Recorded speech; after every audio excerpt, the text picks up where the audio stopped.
በዛሬ ቪዲዮ እነዚህን ከትዳር በፊት ምንም አይነት ግንኙነት ማድረግ አልፈልግም የምትሉ ሴቶች ማለት ነው ወጥን ጫውን ቀምሰሽ ለሰው እንደምትሰጩ አስቢ። በቃ ስለመስጠት ካላወራች ያማታልና እስቲ ወንዶች በጣም መስጠት ስለፈለገች ተቀበሏት። ምንና ምን እንመስላለን ዝም ብለው ሲያዩን እኔና እሷ ማለት ነው።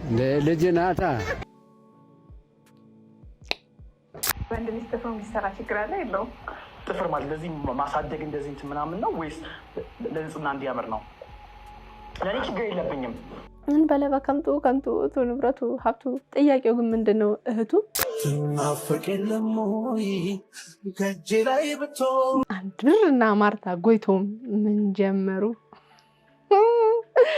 ፊቷ ተሸፍኖ ሐዘንተኞችን የምታሰናበትበት ሁኔታ ነበርና ብዙ ሰዎችን መነጋገር አድርጎት ነበር ማህበራዊ ሚዲያ ላይ። እግዚአብሔር ለልጁ ያጋለጠለትን ነገር እኔ ነኝ ደፍኜ መልሼ ለሷ ህይወት እንዲሆናት ያደረኩት ማለት ነው። እኔ ጓደኛ የለኝም የሱ ጓደኞች ናቸው ነው የሚለው ነጽ ራሱ በቃ የሌለ ማለት ነው። ከፍተኛ ጠጭም መካከለኛ ጠጭም ብንም ጠጭ አንድ ላይ ላው ላይ የተከመረበት ማለት ነው። ሂሳቡን ግን የሚከፍለው እሱ ነው። ነጽ ነው የሚከፍለው። እነዚህንና ሌሎችንም እናንተን ፈታ ዘና ያደርጋሉ እንዲሁም ደግሞ ግርምትን ይጨራሉ ብሎ የእናንተ ምክርና ተግሳጽ ይፈልጋሉ ብዬ ያሰብኳቸውን ቪዲዮዎች ሰብሰብ አድርጌ ይዤላችሁ መጥቻለሁ። እንዴት ናችሁ? እንኳን ወደ ኤፍራታ ቲዩብ የዩቲዩብ ቻናል በሰላም በጤና በፍቅር መጣችሁ። እንኳን ደህና ቆያችሁኝ። አረፍ በሉ። እንግዲህ ያው እንደተለመደው ይሄ ቤት ምን ይፈልጋል? ላቭ ፍቅር ይፈልጋል። ፍቅር አሰጣጡ ደግሞ እጅግ በጣም ቀላል ነው። ሰብስክራይብ በመተል ቀላ ሞንደልደል ለልሽ በተናለች እሷን ነካ በማድረግ እንዲሁም ላይክ እና ሼር ያደረጋችሁ ሐሳብ አስተያየታችሁን ደግሞ ኮሜንት ላይ ጻፍ በማድረግ ብሎም የሚለቃቸው ቪዲዮዎች ደግሞ በቶሎ እንዲደርሷችሁ የደወል ምልክቷን በመጫን ለዚህ ቤት ፍቅር መስጠት ይቻላል ማለት ነው። እንድሰራባቸው የምትፈልጓቸው ቪዲዮዎች ካሉ ደግሞ የኢንስታግራም፣ የፌስቡክ እንዲሁም የቲክቶክ ገጾች የዲስክሪፕሽን ላይ ተቀምጠዋል። እነሱንም ነካ በማድረግ መላክ ይቻላል። ለማንኛውም ብዙ ወሬ አላብዛ፣ ወደ ቪዲዮ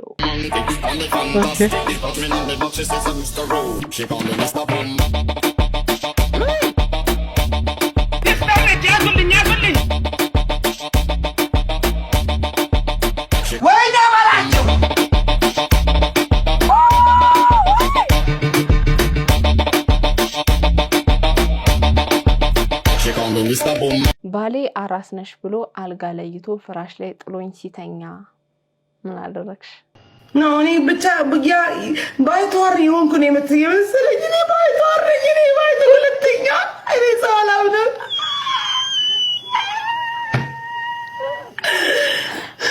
እኔ ባይቷር ነው ለካ ብዬ ነው ያሰብኩት። እኔ ዲዚኒ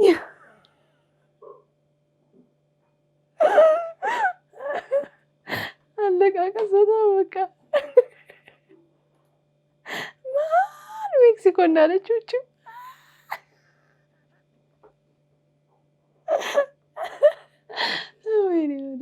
የኢትዮጵያ ቀጭኗ ሴትና የኢትዮጵያ ወፍራሙ ሰው እንግዲህ ፍቅር ውስጥ እንዳሉ ገልጸዋል ማለት ነው። እሱ 175 ኪሎ ሲሆን እሷ ደግሞ 34 ኪሎ ነች። በ5 እጥፍ ይበልጣታል ማለት ነው። አንዳንድ ሰዎች ዱላ ናት እንደ ይሉኛል። እኛ ግን አሁን ላይ ጥሩ ፍቅር ውስጥ ነው ያለነው፣ ወደፊትም መጋባት አስበናል ሲል ገልጿል። እና እነኝን ጥንዶች እየገባችሁ ኮሜንት ላይ ያጣፍጥላችሁ እያላችሁ መርቋቸው። መልካም ቀን። ዱላ ናት እንደ ይሉኛል እንዳየነው አንደኛውን ዱላ በእጁ ይዛል፣ አንደኛው ዱላ ወድቃበት ነው። እኛ ላይ ሚስማር ለማዘነብ መቼስ የማትሄዱበት ርቀት የለም። ምን ይባላል? ዝምታ ነው መልሴ። Oh my god, የሚገርም ነገር ነው። No, እሱ ነው እንደ ይገረመ the war, the Ethio-Eritrean war. I was in the middle of the war. What? ገብተዋል። ሰው ተከበናል። The only thing I got is ሳንጃ ነው ያስኩት። ሳንጃ ነው ያለኝ። ሰው ተከበናል። ማሰብ ያለብኝ ወይ ወደ ላይ ወይ ወደ ታች ነበር። ሰው አጠገቤ የነበረ ወደ ታች ነው። ቆፈርኩ። No way. Yes way. I find a way. Yes way. ቆፈርኩ። ቆፍሬ 30 ደቂቃ ጋንታዬን ይዤ ቆፍሬ ብቀሰል ጦር ኃይሎች ከኤርትራ ጦር ኃይሎች አይዴግ ፊልም የሚመስል ገረመህ ብሮ። ሶ እግረኛ ከመሆኔ በፊት ሄሊኮፕተር ላይ ነበረ፣ ተኳሽ ነበር፣ መትረየስ ተኳሽ ነበር። ይሄ ኬት የመጣ ይመስላል። መትረየስ ተኳሽ ነበር። ሶ አይ ዋዝ በቃ እየተኮስኩ ነበረ። ጠላት እያጠቃን ነው። ሶ በዛ ሩምታ ውስጥ ጥይት አለቀማ። ጥይት ሲያልቅብኝ ፓይለቱን ዝቅ አድርገው አልኩት። ለምን አለኝ። እኔን እመን ዝቅ አድርገውና ወደኋላ ንደው አልኩት። ዝቅ ሲያደርገው ኮፍያቸውን እየወለኩ በጉርኩ ኮፍያቸውን በጉርኩ እዛ መልኩ ጠላትን ረታ። yes way እኔ የገረመኝ ማለት ነው እዛ ላይ ቁጭ ብሎ ኧረ እባክህ ምናምን እያለ ሲያጋግል የነበረው ማን ያዘዋለሁ። ለማንኛውም ይመቻችሁ አብዩኤልና ጨፈ ይመቻችሁ። 1 month pregnant 2ኛ ወር 3ኛ ወር 4ኛ ወር 5 ሆዴ ለምን 6ኛ 7 8 9 ላይ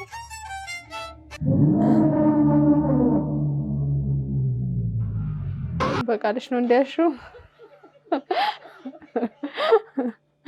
እንዴ እውነት ያስፈራል። ምንድነው? ምን ፈልገህ ነው? የራቁት ፎቶሽ አሉኝ እና ምን ይጠበስ? 1 ሚሊዮን ብር ስጪኝ። ተነቀሰው። የፓስፖርትሽ ፎቶ አለኝ። የናሽናል አይዲሽም አለኝ። 500 ሺህ ቀንስልኝ። ከራቁት ቪዲዮ በላይ የፓስፖርትና የናሽናል አይዲ ፎቶ ነው የሚያሳስበው። ያልተዘጋጀንበትን ፕሬዘንቴሽን ስናቀርብ መጡ ገቡ ይላል። የመገፋፋት ሰው አንብቢ አጋፍጦሻል ቻዩ My name is presentation. My name is presentation. ሰሞኑ ደግሞ ሴቶቻችን ደግሞ ባምቢና ያቺኛዋን ልጅ እያረጋችሁ እንደማን ነው ጠንካራ መሆን የምንፈልገው? ልክ እንደነሱ እኛም እንደነሱ ጠንካራ መሆን የምንፈልገው እንዴ? የኛ ሀገሩን ባልታዛር አለ። እሱንም መሆን አፈልግም። በኢትዮጵያ ውስጥ የመጀመሪያው ሊፍት የት እንደሆነ ገምቱ። በኢትዮጵያ የመጀመሪያው ሊፍት ነው የተባሉትን ሊፍት ላሳያችሁ። ሰው ትነኩታላችሁ፣ ይመጣል። አውስ ላይክ እንዴት ነው ያልኩት? እንዴ በራችሁን ትከፍታላችሁ፣ ትገባላችሁ። ከዛስ አትሉ ትዘጉታላችሁ። በደምብ ቆይ ወደምትሄዱበት ቦታ ትነኩና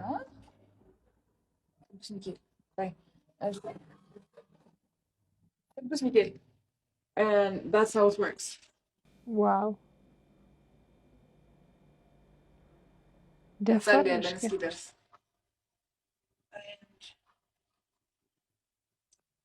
እሺ። ከዛ ይቆማል። ከዛ እንደማንኛውም በራችሁን ትከፍታላችሁ፣ ትወጣላችሁ። በራችሁን ትከፍታላችሁ፣ ሊፍታችሁን ትጠቀማላችሁ። ጸዴ ያው ምንና ምን እንመስላለን ዝም ብለው ሲያዩን እኔ እና እሷም ማለት ነው። ልጅ ናታ እንዴ? አይ እርግጠኛ ነህ? አዎ ልጅ ትመስላለች። ልጅ ትመስላለች? አይ ልጄ ግን ሳትሆን ያው ባለቤቴ ናት እንደምታያት። አይደረግም የምር ባለቤቴ ናት። አዎ እርግጠኛ ባለቤቱ ነሽ እንዴ? አዎ እሺ እናመሰግናለን ፋዘር። እሺ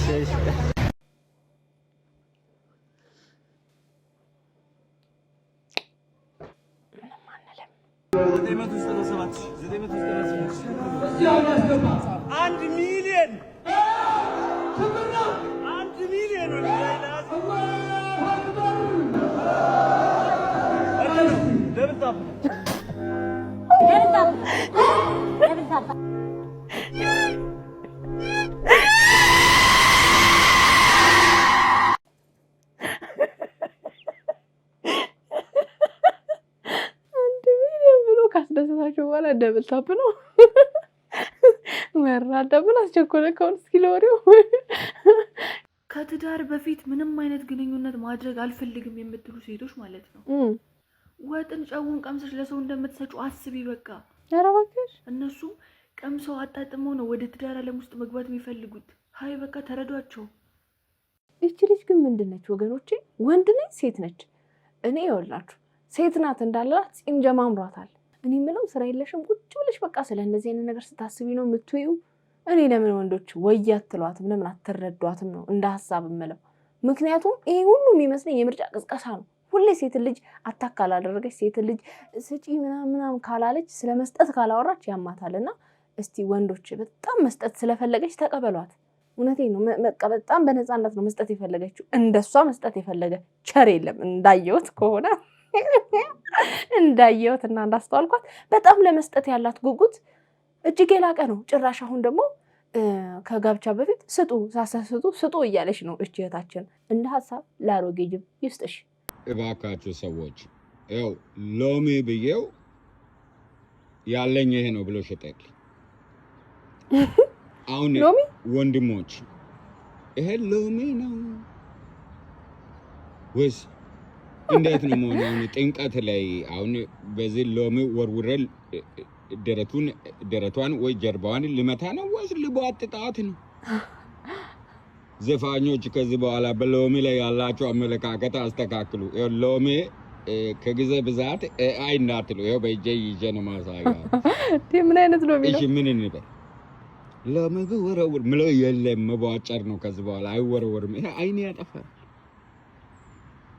ሎሚ ጣሉባት በደረቷ የሚባለውን እንትን ግጥም የሚያስቀይር ሎሚ ነው። የዶሮ ጥፍር ይመስላል ስታዩት። ደግሞ ይሄ ባህር ውስጥ ያለው ስሙን አላውቀውም፣ ብቻ ወደ አረብ ሀገራት ላይ ይበላል። በጣም ስፔሻል ፉዳቸው ነው ይላሉ አንዳንድ እህቶቻችን ሲያጋሩን እና እሱን አይመስልም? ምን አይነት ተፈጥሮ ነው ሲታይ ኤአይ ነው የሚመስለው። ሰሞኑን ያው በፍራፍሬዎቻችን ላይ የኤአይ ታምር እያየን ነው። እነ ማንጎሊና እነ አፕሊኖ እነ ስትሮበሪኖ አረ ሌላ ምን ካካም ብቻ የሆነ ፍቅረኛሞች ሆነው ምናምን ቺት ሲደራረጉ እያየን ነውና ይሄም አንዱ የኤአይ አካል ነው የሚመስለው። ሎሚ ፀጉር አብቅላ አበደ ነው። ለማንኛውም በጥሎሽ ምክንያት ልጃቸውን የገደሉት አባት በቁጥጥር ስር ዋሉ። በምዕራብ ኦሞ ዞን ነዋሪ የሆኑት ተጠርጣሪ ቦኒ ዶሮስ ትዳር መስርተው ጎጆ ቀልሰው 5 ሴቶችና 2 ወንድ ልጆችን አፍርተዋል። ሁለቱም ልጆቻቸው በአካባቢው ባህል መሰረት ጥሎሽ ሰጥተው ጋብቻ እንዲመሰርቱም አድርገዋል። ከ2 ዓመት በፊት 7ኛ ሴት ልጃቸውን ሲድሩ ለሳቸው በተራቸው የጥሎሽ ስጦታ አንዲት ጥገት ላም ይሰጣቸዋል። ጥሎሹን የገዛ ልጃቸው በጉልበት ይወስድባቸዋል። በጥሎሽ የተሰጠችው ላም ወንድ ጥጃም ትወልዳለች። ልጁ ወተቱን እያለበ ይጠጣል። አባት ልጃቸው የወሰደባቸውን የጥሎሽ ከብት እንዲመልስላቸው ቢጠይቁ ቢያስጠይቁ ፈቃደኛ ሳይሆንም ይቀራል። የተወለደው ወንድ ጥጃ አድጎ ወይፈን ሲሆን ልጁ ወይፈኑን ገበያ አውጥቶ ይሸጣል። ከብቷ በአመቱ አንድ ሌላ ጥጃ ትወልዳለች። አባት በልጃቸው ድርጊት ተበሳጭተውና አዝነው በወጡ በገቡ ቁጥር ይራገማሉ ሲሆን አባት ከባለቤታቸው ጋር ቁጭ ብለው ስለ ጥሎሹ አንስተው ይነጋገራሉ። በዚህ ጊዜ ልጅ ከተማ ውሎ ወደ ቤት ሲገባ አባት የእርግማን ውርጅብኝ በልጃቸው ላይ ሲያወርዱ ይሰማል። በዚህን ጊዜ ልጅ አባቱን በስም ተጣርቶ አንተ 2 ዓመት ሙሉ ስለምን ትረግመኛለህ? ውጣና እናግረኝ ይሏል። አባት በልጃቸው ጥሪና ንግግር እየተበሳጩ በሩን ከፍተው ይወጣሉ። ቃላት ተመላለሱ ያለው ፖሊስ ንትርካቸውና ጭቅጭቃቸው በማየሉ ልጅ በያዘው ጦር ዝም በል በማለት አንዴ ሲወጋው አባት የ2 ዓመቱን ቂም ለመወጣት በያዙት ጩቤ በግራ ደረቱን በኩል ለጊዜ ደጋግሞ በመውጋት ህይወቱ እንዲያልፍ አድርጓል። በምዕራብ ኦሞ ዞን ጀሙ ከተማ አስተዳደር ጉድም ቀበሌ የግድያ ወንጀል መፈጸሙን መረጃ የደረሰው የጀሙ ከተማ አስተዳደር ፖሊስ አዛዥ ዋና ሳጅን እንዳየው ወርቅነህ እንደገለጹት ተጠርጣሪውን በቁጥጥር ስር በማድረግ ባደረገው ምርመራ ማረጋገጡን አስረድተዋል። በስማም ጌታ ሆይ አይ ገንዘብ ክፉ ነው የሚባለው ለዚህ ነው ወገኖቼ። አባትና ልጅ ያገዳድላል። ሰምታችሁ ከሆነ አላውቅም፣ ብዙ ጊዜ ወደ ክፍለ ሀገር በተለይ ደግሞ ወደ ገጠራማው አካባቢ ላይ በውርስ ምክንያት ወንድም ከወንድም ጋር እህት ከእህት ጋር ምናምን ልጅ ከአባት ጋር እንደዚህ አይነት ይሄ በጣም አጸያፊ ነገሮችን ሲያደርጉ ሲገዳደሉ ምናምን እንሰማለን። እና አሁን ደግሞ እንግዲህ እንደሰማችሁት ለጥሎሽ የተሰጣቸውን ላም ስለወሰደባቸው ልጃቸውን በዚህ መንገድ እንግዲህ ህይወቱን አሳጥተውታል። ምን ያህል ከባድ ነገር እንደሆነ አስቡት። ወንድ ልጅ ጥፍር ቢሰራ ችግር አለ የለውም? ጥፍር ማለት ለዚህ ማሳደግ እንደዚህ እንትን ምናምን ነው ወይስ ለንጽህና እንዲያምር ነው? ለእኔ ችግር የለብኝም። ምክንያቱም ለውበት ነው የሚጠቀም። እንደዚህ ይሄን እኛ አሁን ለምሳሌ በቃ አለ እኮ የሴት እንትን የምንላቸው የወንድ እንትን የምንላቸው አለ አይደል? ያልተጻፉ ህጎች አሉ። ባህል ሊሆን ይችላል፣ ካልቸር ካስተም ሊሆን ይችላል። ኦኬ ያን እንደዚህ አሳድጎ እንደዚህ ምናምን እንዲል አልፈልግም። ኦኬ ቢካዝ የሀገሪቱ ካስተም ኦር ካልቸር ማክበር አለበት። ግን ጀስት ጥፍሮቹን የሚሰራ ጀስት እንደዚህ ይሄን ለማዛት ከሆነ ወይ ደግሞ ላይክ ክሊን እንዲሆንለት ከፈለገ ኦፍኮርስ ወንድ ልጅም እኮ ንጽህና ይፈልጋል። እግሩንስ ይሰራ እግሩ እኔ ላይክ እንዲገረጣ አልፈልግም። የወንድ ልጅ በደንብ ቆንጆ እግር እንዲኖረው እፈልጋለሁ። የአንስ ልጅ ግን እንደዚህ እንዲቀባባ ጥፍር ቀለም ምናምን አይደለም፣ ራሱ እንዲጠብቅ እፈልጋለሁ። እግሩም ማለት ነው ቆንጆ ንጽህና። ያ ምክንያቱም ንጽህና ጀንደር የለውም። ነው ምሰኝ ሴቶች የሚሰሩበት ሳሎን ሄደው ቢሰራ ማለት ነው ችግር አለው የለው? ችግር አለው ብዬ አስባለሁ። ምክንያቱም የሴቶች ሳሎን የሴቶች ማቴሪያል ብቻ ነው የሚይዘው። አይ አሹ ብልሹ እንበለባ ከንቱ ንብረቱ ሀብቱ። ጥያቄው ግን ምንድን ነው እህቱ ኧረ ሌላም አለ የጠየቀችው። እስቲ እንስማው። ልጅ ቀሚስ ቢለብስ ችግር አለው የለው? እዚህ ኢትዮጵያ ውስጥ ያለው ካልቸር መከበር አለበት። ካልቸር ኢን ሰንስ ፖዚቲቭ የሆኑ ካልቸሮች ኦኬ፣ እነዛ ካልቸሮች መከበር እስካለባቸው ድረስ ቀሚስ ዋይ ውድ ሂ ድሬስ ወይ ለምን ይለብሳል? መጀመሪያ የሆኑ ኦኬ፣ ይሄን ካመጣሽ ገባሽ። ይሄን አሁን ለምሳሌ ወንድ ልጅ መልበስ አለበት የለበትም? ዋይ ሴት ልጅ ለምን የወንድ ሱሪ ትለብሳለች? ታት ኢዝ አ ቢግ ኳስችን አዝ ዌል። ለምን ይለብሳል? የለውም ኩዌሽን ያመጣል። ምናልባት ሌላ ዓለም ላይ ቢሆንና ቀሚስ ቢለብስ ኖርማል ህይወቱ ላይ ባኪን ታይም እኮ ቀሚስ ነበር የሚለብሱት አይደለ እንዴ? ባኪን ታይም እንደዚህ የሆነ ትልቅ ነገር ነው የሚለብሱት የነበረ እኮ። It depends on the culture and the situation and what country you are in. እዚህ ሀገር ማለት ነው አንተ ህግ ታክብራለህ። Of course, obviously ሁላችንም እዚህ ሀገር ድሬሲንግ ኮድ የለንም። ኦኬ ይሄ ልበሱ አትልበሱ አይልም። መንገድ ላይ እኔ የምለብሰውን አይነት ይሄ በቃ ጥብቅ ያለ ሌላ ሊያምር የሚችል የሴት አይነት ቀሚስ ወደ አድርጎ ቢሄድ ችግር አለው ወይስ የለውም? ኦኬ እዚህ ሀገር ላይ ድሬሲንግ የለም፣ ግን የአንድን ነገር ካልቸርን ባህር ማክበር እንዳለብሽ ይናገራል። የአንድን ሀገር ያሉት ካልቸርና ካስተሞች አሉ አይደለ? እነሱን ግን ማክበር አለብሽ ግዴታ። ወንድ ልጅ እንደዚህ ማድረግ አለበት፣ ሴት እንደዚህ ማድረግ ያስጠይቅሻል። መቼ ነው የሆነ ወንድ ልጅ ቦሌ አካባቢ ላይ ቀሚስ ለብሶ ሴት ተጠይቁበታል። ገባሽ አይደለ? ቢካዝ ያ ነገር ገናኘው ከመልበስ ካለመልበስ ጋር አይደለም። ኦኬ የህዝቡን ካልቸርን ከስተም ፖሊሲ የሆነውን ካልቸርን ከስተም አክብሯል ወይስ አላከበረም? ያህን ነገር ማክበር አለበት። ሰው እዚህ ሀገር ላይ ችግር አለ። ህጉን ብናወጣውስ? ህጉ ቢወጣም የፈለገው ማንኛውም ናገባል። ህጉ ቢወጣ ቢለብስ ችግር የለም። እኛ ማገባኝ ስለሱ እንዴ ለምን የፈለገውን አይሆንም? አይ ዶንት ኬር። እኔ ራሴ ላይፍ ነው እየኖርኩት። አይ ዶንት ጊቭ አ ሺት ፎር ሂም። እሱ ከተመቸ የፈለገውን ነገር ሴት ልጅ ይኸው ላይክ ሱሪ እየለበሰች አይደለም ከእሷ ከተመቻት ዋትስ ሮንግ ዊዝ ዛት? ገባሽ አይደለ? ያ እኛ ያልጻፉ ህጎች በጣም በሃይማኖት እንደዚህ ስለሆነን እንዲሁ በጣም ደርስ ስለገባን ሰዎች ላይ መፍረድ ስለምንወድ ኦኬ እግዚአብሔር የሰጣቸውን ነጻ ፍቃድ እንኳን ነው እኛ እንዲጠቀሙ እያደረግን አይደለም። ሰው አንድ ነገር ነው አሪፍ ነገር አሪፍ ስሜት የሚሰጠው ከሆነ ያ ነገር አለባበሱ እና ህጉ ማይከለክለው ከሆነ ኦኬ ነጻ የሆነ ህግ ቢሆን እና ገበኝ ቢለብስ ቢካዝ ባኪን ታይም ይለብሱ ነበረ እኮ አይደል? ረጅም ነገር ነበር የሚለብሱት ወንዶች። አሁን ደግሞ ሴቶችም ሱሪ እየለበሱ ነው አይደል? ከየትኛው ዩኒቨርሲቲ ነው እንደዚህ አይነት ያጠያየቅ ስልት ተምረሽ የተመረቅሽው? በጆርናሊዝም ወንድ ልጅ ጥፍሩን ማሳደግ አለበት፣ ጥፍሩን መሰራት አለበት፣ ቀሚስ መልበስ አለበት የለበትም? እኛ ሀገር ቢሆን ባይሆን እኔ እንደውም ልጁን አደረኩት። እግዚአብሔርን ማለት ምክንያታዊ የሆነ መልስ ነው የሰጣት፣ ጥሩ ምላሽ ነው የሰጣት። ግን ፐርፐዝሊ ልጁን ያው የሚታማበት ነገር ስላለ ለዛ ነገር በደንብ ይሄ ነው ብሎ ለማስባል ልጁን ለማስጠቆር ነው የሚመስለው። እንደዚህ አይነት ጥያቄዎች አጠያየቋ ቀጥታ ልጁን ለማስጠቆር ነው። አሁን ሌላ የሆነ ወንዳ ወንድ የሆነ ሰው በቃላ በእኛ ሀገር አስተሳሰብ ወንዳ ወንድ ነው ብለን የምናስበውን ሰው አምጥታ እንደዚህ አይነት ጥያቄዎች ጠይቀዋለች ብዬ አላስብም። ይሄ ልጅ ከዚህ ቀደም እርጎ ሲልስ ምናምን ይታወቃል። ፊቱን የሆነ እርድ እየተቀባባ ፊታችሁን ተንከባከቡ ምናምን ሲል ይታወቃል። ፕላስ ደግሞ ከተፈጥሮ ጋር በተያያዘ ድምፁ እንደ ሴት ቀጭን ነው፣ አክሽኑም እንደዛ እንደ ሴት ነገር ነውና አሁን ማንን እንዲያንጽ ነው? ማንን እንዲገነባ ነው? ወንድ ልጅ ጥፍሩን ይሰራ ሴት ልጅ ምን አሁን ጥያቄ ነው የሚያስብል ጥያቄ ነበር እየጠየቃችሁ ጆሮአችንን ስምታደሙት ነው የኔ ጥያቄ። አሳስቃ ልቤን ሰርቃ ቀረች ምነው ከኔ ርቃ ከእጅ ላይ ብትወጣም ከቅፌ ብትወጣም ናፍቃኛለች በጣም በጣም እንጂ በጣም በጣም እንጂ በጣም ትናፍቅ የለም ወይ ከእጄ ላይ ብትወጣም አንድ ብር እና ማርታ ጎይቶም ምን ጀመሩ? ጥሩ ነው። ጥሩ ጥምረት ነው። ወደነዋል። ማርቲ እንወዳታለን። አንድ ብር ደግሞ ምንድነው ጭንብሉን ከገለጠ በኋላ እንግዲህ በጣም የበርካታ ሴቶችን ልብ ወከክ ደርከክ ወከከከክ አድርጎ አሁን ማርታ ጋር የደረሰ ይመስለኛል። ልበል ምንም የለንም እኮ ምናምን ብለው ሊሉ ይችላሉ። ምንም አላቸውም አላልንም። ግን ደግሞ እንዲህ አድርጎ የሰውን ጉንጭ ማድረግ ምንድነው ትርጉሙ የሚለው ነገር ጥያቄ ምልክት ውስጥ ይገባልኝ። አዎ እንደ ሀሳብ አሜሪካ ላይ በጣም በተደጋጋሚ መሄድ እድል የነበረው ሰው ሕክምናው ህንድ ቤት የተደረገው ለምን? ብዙም አልቆየም አሜሪካ ነገር ሄደ። አሜሪካ ቤት ውስጥ ወደቀብኝ አለች። ሐኪም ቤት ገባ።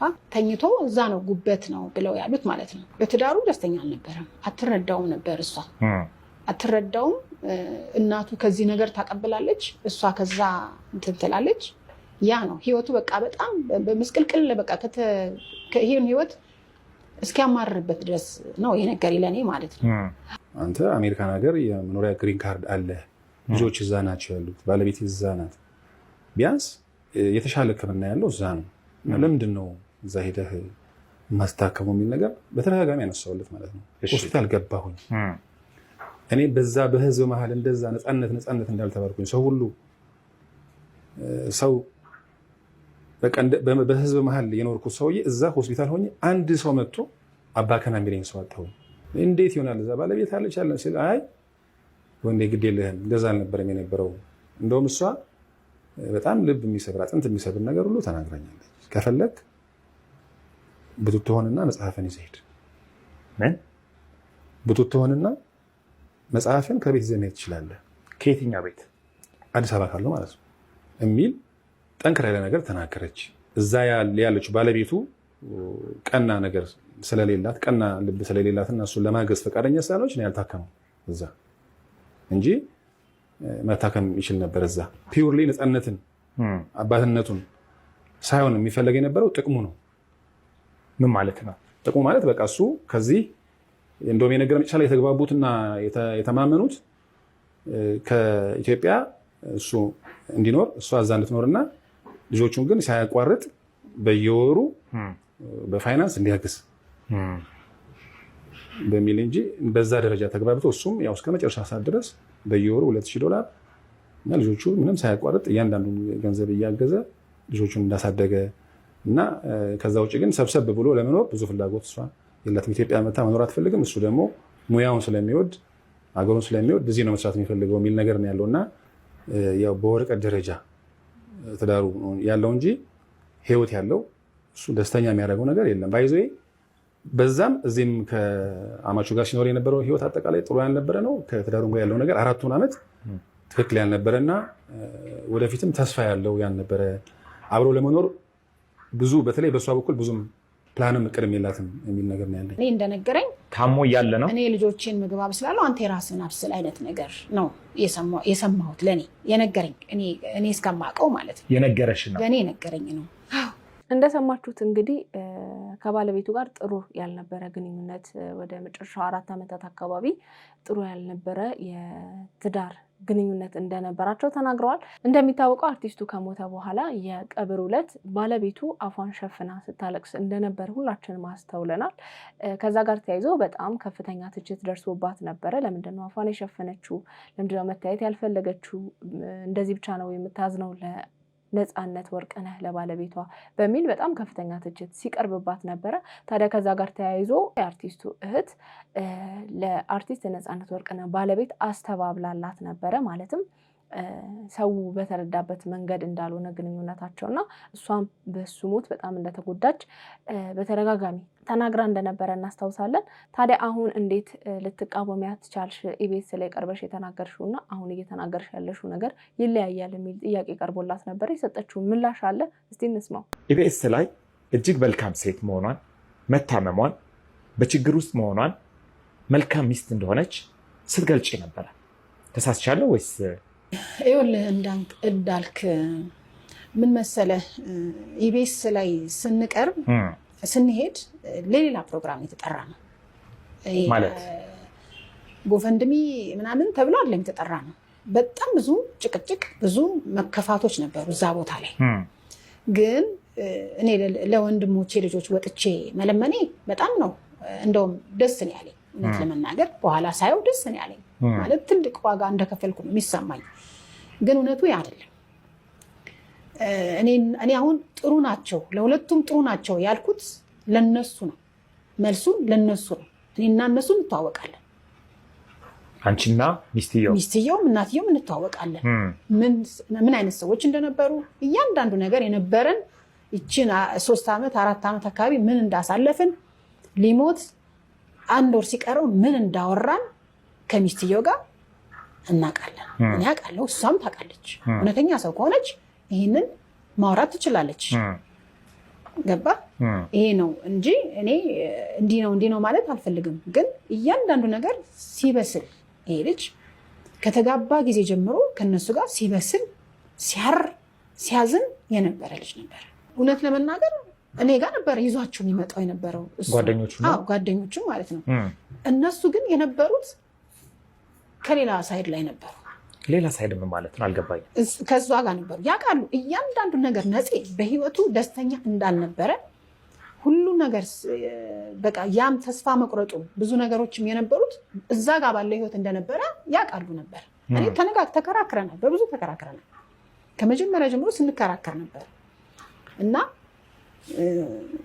የነበረው ነገር ለእኛ ችግሩን ለእነሱ ደግሞ አይዟችሁ አይነት ነገር ነበረ እና ያ ነገር እላያችን ላይ በጣም ብዙ እኔ በተለይ በጣም ሞራሌን የጎዳው ነገር ነበረ። እዛ ጋር እንደ ሴትዮዋም ጋር የነበረው ደስ የማይል ነገር ነበረ ማለት ነው። ደስ የማይል ነገር ማለት ነው ማለት ነው። እዛ ጋር የኔ እንግዶች አይደሉም የሚመጡት አይነት ነገር ይባላል። የኔ እንግዶች አይደሉም፣ እኔ እንግዳ የለኝም አይነት ነገር። ሚስትየው ነች ወይስ እናትየው ነች? እናትየው እኮ የሚስትየው አፍ ናት። ገባ? የሚስትየው አፍ ናት። እኛ እናት የለንም። እኛ ደግሞ ለወንድማችን አፍ መሆን አለብን ብዬ እኔ እንደውም ከ3 ዓመት ወዲህ አፍ ነኝ ተናግሬያታለሁ። ሴትዮዋ ምንድን ነው አንቺን ይዞ ካልኖረ ትዳሩ አይቀጥልም ማለት ነው ብያታለሁ። ሴትዮዋ ከዚህ በፊት በጣም ተጨቃጭቀናል። ለብዙ ሰው ጥያቄ ፈጥሮ ነበረ። ፊቷ ተሸፍኖ ሀዘንተኞችን የምታሰናበትበት ሁኔታ ነበርና ብዙ ሰዎችን መነጋገር አድርገውት ነበር ማህበራዊ ሚዲያ ላይ። እግዚአብሔር ለልጁ ያጋለጠለትን ነገር እኔ ነኝ ደፍኜ መልሼ ለሷ ህይወት እንዲሆናት ያደረኩት ማለት ነው። ሌላው ደግሞ ከአርቲስት ነፃነት ወርቅነህ ጓደኛ አስናቀ ጋር በተያያዘ የሰጡት ምላሽ አለ። ነፃነት እንግዲህ የታመመው ጉበቱን እንደሆነ ይታወቃል።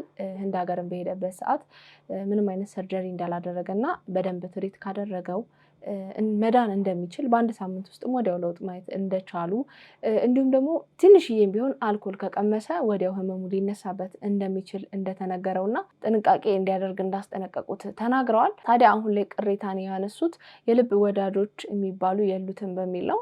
ምክንያቱም አርቲስት ነፃነት ወርቅነህ መጠጥ ቤት እንዳይገኝ መጠጥ እንዳይጠጣ ተብሎ ጓደኞቹ ግን ይህንን ነገር እንዲያደርግ ሲገፋፉት ነበረ። ስለዚህ የልብ ጓደኛ የሚባል ነገር የለውም ሲሉ ምላሽ ሰጥተዋል። እስቲ እሱንም እንስማ። 29 ዓመትና የዛን ያክል እድሜ የሚሆን በርካታ ጓደኞች እንዳሉት በተለያዩ ማህበራዊ ሚዲያ ላይ ሲዘዋወር ደግሞም ልክ እንደ አስናቀ አይነት 29 ዓመት ጓደኞቹ ነን የሚሉ 1 ወር እንኳ ተለያይተን አናውቅም የሚሉ ጓደኞች አሉት። በጣም እድለኛ ይመስለኛል ነው ብለህ ነው እንዳልከው ብዙ ሰው አለ ዝናው ምኑም በተያይዞ ግን ሰው ግን የለኝም ብሎኛል። እንግዲህ በጣም ሰው የለኝም ያለኝ በዙሪያው ቤት እንዲኖረው ሌሎች ሀብት አስተያየት እንዲፈጥር ሌሎች አማራጮችን እንዲያይ ራሱን እንዲንከባከብ የሚያደርግ ሰው እኔ አላየሁም። እና በተደጋጋሚ ይባላል እንደው በሀዘኑ ጊዜም ታገስ ቤት የሚባል ነገር ይነሳል እና እኔ እንደውም ምን ለመናገር አላውቀውም ቤቱና በኋላ ግን ስናጠራ ታገስ ቤት ማለት ያው የሬስቶራንት መጠጥ ምግብ የሚሸጥበት ቤት ነው እና እንደዚህ አይነት እንግዲህ ነፃነት ቅድም እንዳልኩ ከህንድ ሕክምና በኋላ ሲመጣ በጣም ህይወቱ በጣም ጥንቃቄ የሚያስፈልገው ኃላፊነት ወስዶ እያንዳንዱ ነገር ተው የሚለው ሰው ያስፈልጋል። ስለዚህ እኔ እንግዲህ ሰው እንዲረዳው የምንፈልገው ነፃነት ምናልባት በዙሪያው የሚያስብለት ከልብ እውነተኛ ወንድም ነኝ ጓደኛ ነኝ ረጅም ጊዜ ቆይቻለሁ የሚል ሰው ካለ በዙሪያው ሊያግዘው ይገባ ነበረ። ስለዚህ እኔ ማንም ሰው ሊያግዘው ስላልቻለና ህይወቱን የሚታደገው ስላልቻለ እኔ በእኔ እምነት ነፃነት እሱም እንዳለው ሰው የለኝም ለእኔ ብቻ ለም ባይዘ ሌላም አንድ እሱን የምታውቅ ሴት ስሟ እንዳይጠቀስ የምትፈልግ ሴት ናት እና እሷ ምንድን ነው ያለችኝ? እኔ አንዳንድ የምሰማው ነገር ግራ እየገባኝ ነው። ነፃነት እኮ ሰው የለኝም ብሎኛል ስትል እሱም ለእኔም አውርተናል እንደሆነ ብሎኛል እና ይሄ ነው እውነታው ይሄ ነው። አሁን ምን አለ መሰለህ እንዲህ ስብሰባም ስናደርግ እያንዳንድሽ እዚህ ጋር እንትን አትጎጅም እኔ ነኝ አይነት ነገር ስብሰባ ሲደረግ እያንዳንድሽ ከኔ በላይ አታዝኝም ምናምን የሆነ በቃ ፊታችን የሚለን ነገር አለ ማለት ነው። አልገባኝም። እንዲህ የሆነ ስብሰባ ሲደርግ እዚህ እያንዳንድሽ ሚስቱንም ጀምሮ እያንዳንድሽ እንደኔ አልተጎዳሽም እኔ ነኝ በጣም ያዘንኩት አይነት ነገር የሚባል ነገር ነበር። ለምን ወንድም እህት እናንተ ናችሁ። እናንተ የማትጎዱበትና የማታዝኑበት ምክንያቱ ምንድነው? አልገባኝም። እንግዲህ እኔ አላቅም ብቻ ለማንኛውም እንደዚህ የሚባል ተረት በጣም ማለት የሚያሰለች እኔ እኮ እኔ ጓደኛ የለኝም የእሱ ጓደኞች ናቸው ነው የሚለው ነፂ ራሱ በቃ የሌለ ማለት ነው። ከፍተኛ ጠጭም መካከለኛ ጠጭም ብንም ጠጪ አንድ ላይ ላው ላይ የተከመረበት ማለት ነው። ሂሳቡን ግን የሚከፍለው እሱ ነው ነፂ ነው የሚከፍለው። እንግዲህ እንደሰማችሁት በጓደኛውም ላይ እንዲሁም በባለቤቱም ላይ የተሰማቸውን ቅሬታ ወንድምና እህት ተናግረዋል። እንደ ቤተሰብ አርቲስት ነፃነት ወርቅነህ በህይወት እያለ ያው እንደሚታወቀው አርቲስቶች ብዙን ጊዜ በተለይ ደግሞ አንጋፋ የሚባሉት አርቲስቶች ብዙን ጊዜ ተቸገሩ ምናምን ሲባል ገንዘብ ሲዋጣላቸው በስማቸው ገንዘብ ሲሰባሰብ ምናምን እንሰማለን እና በህይወት እያለ እንግዲህ አርቲስት ነፃነት ወርቅነህ እንደዚህ አይነት ነገር እንዲደረግለት እንደማይፈልግ እንግዲህ ነግሯቸው ሊሆን ይችላል። ገንዘብ እንዲሰባሰብለት በስሙ አንፈልግም፣ ከዚህ በኋላ ምንም አይነት ገንዘብ እንዳታሰባስቡ የሚል መልእክትም አስተላልፈዋል። ይሄ እንደ ቤተሰብ መብታቸውም ነው። ግን እንደ አንድ ተመልካች በባልና ሚስት መሀል የተፈጠረን ግንኙነት የተፈጠረን ቁርሾ እዚህ አደባባይ ላይ አውጥቶ መናገሩ አግባብነቱ ብዙም አልታየኝም። መናገር ቢፈልግ ኖሮ ህይወቱ በዚህ ልክ በደንብ ግልጽ ሆኖ ለህዝብ ይፋ እንዲሆን ቢፈልግ ኖሮ ነፃነት ወርቅነህ ራሱ ሚዲያው በእጁ ነበረ፣ ይሄን ነገር ለህዝብ ማጋራት ይችል ነበረ። ግን እሱ በህይወት ዘመኑ ስላልፈለገ ነው ዝም ብሎ ሲኖር የነበረው ህይወቱ እስኪያልፍ ድረስ። ስለዚህ አሁን ስለሞተ ተብሎ እሱ ሚስጥር አድርጎት የኖረውን ህይወት እዚህ ጋር አውጥቶ መዘርገፉ ለሟችም አይጠቅምም፣ ለነዋሪም አይጠቅምም፣ ለማህበረሰብም የሚጠቅም ነገር የለውም። ስለዚህ በተቀራርባችሁ ተነጋግራችሁ መፍታት ብትችሉ፣ ካልቻላችሁም ደግሞ ዝምታ ጥሩ ነው ብዬ አስባለሁ። አንዳንዴ ሁሉም ነገር ሚዲያ ላይ መጥቶ አይወራም። ምክንያቱም ህዝቡ ተቀብሎ ወሬ ከማራገብና ወይ ጉድ ብሎ ታዝቦ አንዱ አንዱን ከመስደብ ውጪ ወይም ደግሞ አንዱ አንዱን ክብር ለመንካት ከመፍጨርጨር ውጪ ምንም በእናንተ ህይወት ላይ የሚያመጣላችሁ ለውጥ ስለሌለ ሚስጥር መዘረጋገፉ አግባብ ነው ብዬ አላስብም። በጓደኛውን በኩል ያነሳችሁት ነገር አለ። እንግዲህ ከጓደኝነትም በላይ የነበረ ቅርርብነት ካለ ተነጋግሮ ሚዲያ ላይ እየተወሩ ያሉትን ነገሮች ማርገብ ይቻልና በሰላም ነገሮችን ፈቶ ሰላማዊ ህይወታችሁን መቀጠል ብትችሉ መልካም ነው ብዬ አስባለሁ። የልጁም ነፍስ በሰላም እንድታርፍ መፍቀድ አግባብ ነው ብዬ አስባለሁ። የቅርብ ወንድማችሁን እንዳጣችሁ ሰዎች ከእናንተ በላይ መቼስ ሀዘኑ ሊሰማው የሚችል ሰው አለ ብዬ አላስብም። ስለዚህ ለነፃነት ነፍሱ በሰላም እንድታርፍ እሱ በህይወት እያለ ሊያስደስተው የሚችለውን ነገር ከሞተም በኋላ ያንን ነገር እያደረጋችሁ እየዘከራችሁት ብትኖሩ መልካም ነው ብዬ አስባለሁ። እናንተስ በዚህ ጉዳይ ላይ ምን አይነት አመለካከት አላችሁ? ብጽፉልኝ ደስ ይለኛል። ለማንኛውም ውዶቼ የዛሬ ቪዲዮቼ እነዚህን ይመስሉ ነበረ። እንደወደዳችኋቸው ተስፋ አድርጋለሁ። በቀጣይ በሌላ ቆንጆ ቪዲዮች እመጣላችኋለሁ። ታዲያ እንደሚታወቀው ይሄ ቤት ምን ይፈልጋል? ላቭ ፍቅር ይፈልጋል። ፍቅር አሰጣጡ ደግሞ እጅግ በጣም ቀላል ነው። ሰብስክራይብ የምትል ቀላሙ እንደልደል ያለች በተናለች እሷን ነካ በማድረግ እንዲሁም ላይክና ሼር እያደረጋችሁ ሀሳብ አስተያየታችሁን ደግሞ ኮሜንት ላይ እያሰፈራችሁ ብሎም የሚለቃቸው ቪዲዮች በቶሎ እንዲደርሷችሁ የደውል ምልክቷን በመጫን ለዚህ ቤት ፍቅር መስጠት ይቻላል ማለት ነው። እንዲሁም እንድሰራባቸው የምትፈልጓቸው ቪዲዮዎች ካሉ ደግሞ የኢንስታግራም፣ የፌስቡክ እንዲሁም የቲክቶክ ገጾች የዲስክሪፕሽን ላይ ተቀምጠዋል። እነሱን ነካ በማድረግ መላክ ይቻላል። ለማንኛውም የዛሬን አበቃው። ይመቻችሁ ባይ